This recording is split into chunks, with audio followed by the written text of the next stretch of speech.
Have you ever stayed up at night replaying a problem over and over again in your head, wishing you could fix it, change it, or understand it? What if the reason you're tired, overwhelmed, and anxious is because you're trying to control something Allah never asked you to carry? There is peace in surrender. There is strength in saying, Ya Allah, I leave it to you. The more you try to force what's beyond your reach, the more exhausted your soul becomes. But the moment you step back and let Allah handle what you cannot, everything begins to shift. In this reminder, we'll explore how faith replaces frustration and how true power begins where your control ends. The illusion of control. My beloved brothers and sisters, one of the greatest tricks of the nafs is to convince us that we are in control. That if we just try harder, stress more, think deeper, we can fix everything. But the reality is, control is an illusion. Only Allah has full power over every outcome. You may plan, prepare, and do your best, but the final result is in His hands, not yours.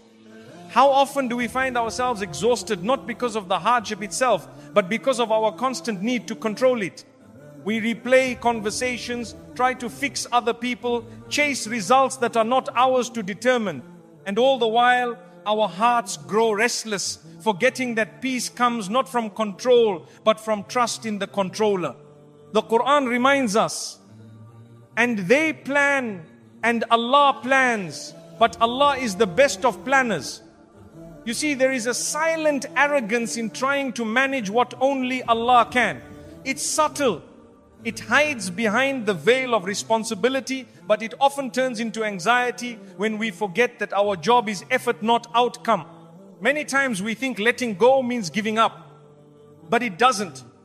Letting go means acknowledging your limits. It means saying, Ya Allah, I've done my part, the rest belongs to you. And that moment when your heart truly releases is when real tawakkul begins. We often measure success by how much we control. But in Islam, success is measured by how much we trust. Did you pray? Did you act with sincerity? Did you place your matter in the hands of Allah? That's what truly matters. Because no matter how strong you are, nothing moves without His permission. The Prophet Muhammad ﷺ faced rejection, pain, betrayal. Yet, he never let those hardships steal his peace. Why? Because he never tried to force what only Allah could control. He surrendered without weakness. That is the strength we are called to embody. There is a difference between doing your best and trying to be Allah. When you try to control the outcomes, force timelines, manipulate situations, you step into a role that doesn't belong to you. Allah is Al-Mudabbir, the one who arranges all affairs. You are His servant, not His substitute. Sometimes we worry so much about the future that we forget who holds the future. We plan every detail, then panic when it doesn't go our way. But perhaps Allah is redirecting you, not rejecting you. And if you had full control, you might miss something far better written for you. Control gives the illusion of power, but it steals your peace. It whispers you're not doing enough. It convinces you that outcomes define your worth. But the believer knows outcomes are not your burden. Sincerity and submission are. When we stop trying to control everything, we start to see the signs of Allah. We notice His protection in the delays, His wisdom in the silence, His mercy in what didn't work out. But we only notice these things when we stop clinging to our illusion and open our hearts to His will. The tight grip we have on life often strangles our own serenity. The more we try to grasp control, the more it slips through our fingers. But when we loosen that grip and hand our affairs to Allah, we find that the peace we were chasing was never outside, it was in surrender. So my dear brothers and sisters, release the illusion. Let go of what was never yours to hold. You are not meant to carry the universe on your shoulders. You are meant to fall in sujood, lift your hands and say, Ya Allah, I trust you with what I cannot control. That is where peace begins. That is where your heart rests. Tawakkul, the heart of surrender. Tawakkul is not just a word we say, it's a state of the heart. It is when your soul finally breathes after holding on too tightly to this world. It is the moment you stop wrestling with the things you can't change and instead say, Ya Allah, I leave it in your hands. True tawakkul is not weakness, it's the strongest form of spiritual trust. My beloved brothers and sisters, we often confuse tawakkul with passiveness. But Islam teaches us to tie our camel and then rely on Allah. This means you plan, you work, you make dua, but in the end, you hand over the outcome to the one who knows what you do not. Tawakkul isn't inaction, it is the balance between effort and surrender. There are times in life when you've done everything right, yet things still don't work out. That's when tawakkul is truly tested. Will you still believe Allah's plan is better? Will you still trust His wisdom over your own? That moment of uncertainty is the doorway to spiritual growth if your heart chooses surrender over struggle. When you practice tawakkul, your heart becomes light. You stop overthinking, stop forcing, stop fearing. You realize that your job is to strive, not to control. Allah did not ask you to be in charge of results. He asked you to walk with faith, pray with sincerity, and rest knowing He never miscalculates. The beauty of tawakkul is that it brings calm even in chaos. The waves of life may roar, but your heart remains anchored. You stop panicking about what might happen because you know Allah already wrote the best outcome even if it's not the one you expected. That's real faith. That's deep peace. Tawakkul doesn't mean life becomes easy. It means you stop falling apart when life gets hard. You no longer question every delay or breakdown. Instead, you begin to see Allah's mercy in every moment, even in disappointment, because you trust the one who sees the full picture, not just today. Some people rely on connections, wealth or status, but the believer relies on the Most High. When you place your trust in Allah, you're never truly alone. Even if people abandon you, even if the world misunderstands you, Allah remains and His help arrives exactly when it's needed. Every prophet lived through trials that required tawakkul. From Ibrahim alayhi salam walking into the fire, to Musa alayhi salam standing before the sea, to our beloved Prophet Muhammad sallallahu alaihi wasallam in the Kaaba, each moment of fear was met with full reliance on Allah. And every time Allah delivered in miraculous ways. Your tawakkul will often be tested in silence. No big signs, no instant answers. Just you, your prayer mat and a heart full of dua. But it's in those quiet moments that your faith is purified. It's when you trust Him without seeing the result that you show Allah your sincerity. Tawakkul turns your burdens into blessings. What you once feared, you now face with calm. What once kept you up at night now becomes a reason for sujood. You don't ignore reality, you just put it in perspective.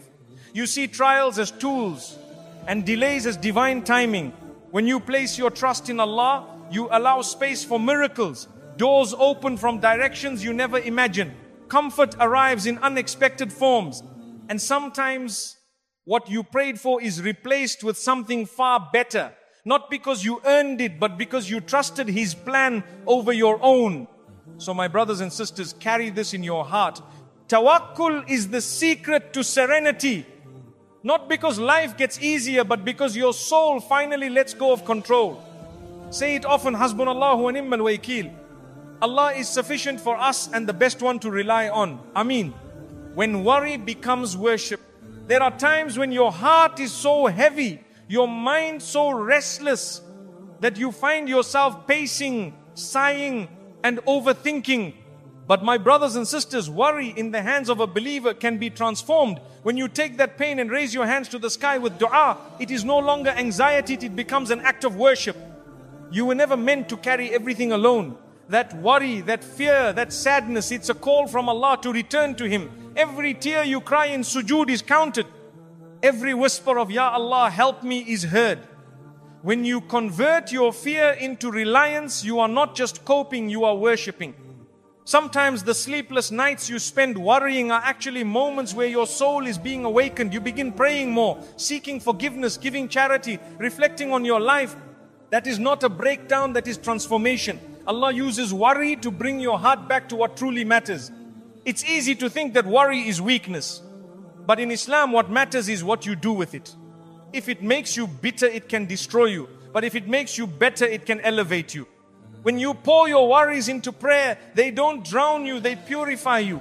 Think of Maryam alayhi salam, alone and in pain, calling out to Allah beneath the palm tree. Her worry led to surrender, and her surrender led to divine provision.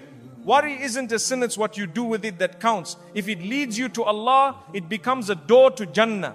Worry that leads to remembrance of Allah is no longer a burden, it becomes light. It becomes something sacred.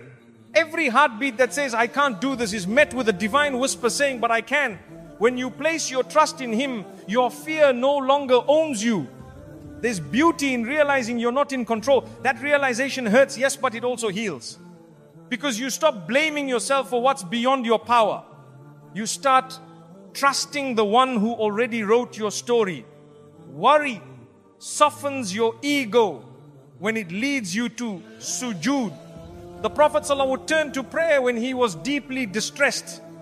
Not because the problem would disappear immediately, but because the heart would find peace. That's the real secret. Peace doesn't come from resolution, it comes from connection with the Creator. Sometimes you won't know what to say in your dua. You'll just cry or sit in silence. That's okay. Allah understands your heart before you speak. Even your silence, if it's filled with faith, becomes worship. Even your confusion, if handed to Him, becomes clarity. Worry can be a mercy in disguise. It humbles you. It reminds you that you're dependent, that you're human, and that only through Allah can you truly find strength. So don't let your worry drive you away from Allah. Let it pull you closer to Him. That is when it becomes worship. My dear brothers and sisters, if you're carrying something heavy, stop trying to carry it alone. Turn your anxiety into action in the form of prayer, patience and trust. That's when your heart shifts from chaos to calm. That's when you realize your pain has purpose. In the end, the believer doesn't just feel, they transform. They take what the world calls weakness and turn it into worship. So worry, but worry with faith. Cry, but cry to Allah. And know that every moment of struggle is a chance to rise, not fall. That is the power of surrender. Ameen. Silent battles, divine help. There are battles you fight that no one sees. The kind of pain that lives behind your smile. The kind of struggle you carry in silence because words wouldn't do it justice. My brothers and sisters, Allah sees what others cannot. The quietest cries of your heart are heard by the one who created